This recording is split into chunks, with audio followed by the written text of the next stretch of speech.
حضور ایک سوال ہے، کہہ رہے ہیں کہ دلہن کو جہیز میں اسٹیل کا یا پیتل کا لوٹا دیا جاتا ہے، صحیح ہے؟ رواج ان کے یہاں ہے، پوچھ آپ سے رہے ہیں کہ اس میں کیا حکمت ہے؟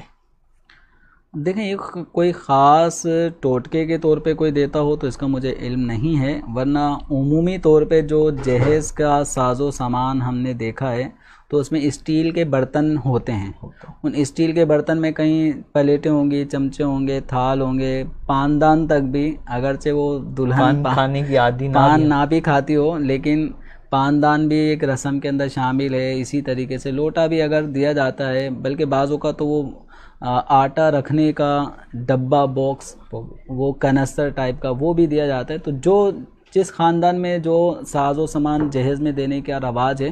کوئی حرج نہیں ہے۔ تو لوٹا دینے کی کیا خاص وجہ ہے تو یہ تو دینے والے جانتے ہیں، لیکن لوٹا دینے میں ایک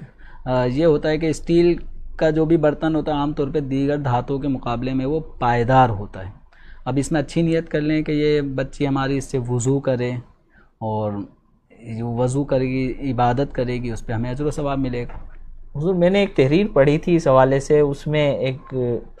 نے لکھا تھا کہ یہ جو پیتل وغیرہ کے برتن دیے جانے کا رواج تھا اب تو بہت کم ہو گیا ہے، جو رواج تھا اس کے اندر ایک حکمت یہ تھی کہ بھئی یہ عام طور پر دیگر برتنوں سے ان کی قیمت بھی زیادہ ہوتی ہے، اسٹیل بھی مہنگا ہے، پیتل بھی مہنگا ہے، تو کبھی برے حالات آئیں ہماری بچی پر تو یہ بیچ کر بھی ایک آدھا دن تو گزارا ہو سکے۔ نہیں، بالکل اس طرح ضرورت کے تحت بعض اوقات ایسے حالات آ جاتے ہیں تو اس میں کچھ ضروری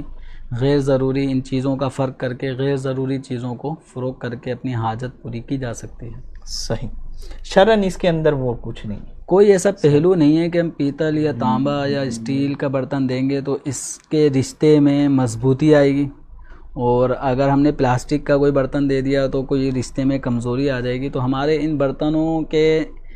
سالڈ یا کمزور باڈی ہونے سے رشتے کی مضبوطی یا کمزوری کا کوئی کانسیپٹ نہیں ہے۔ ماشاءاللہ۔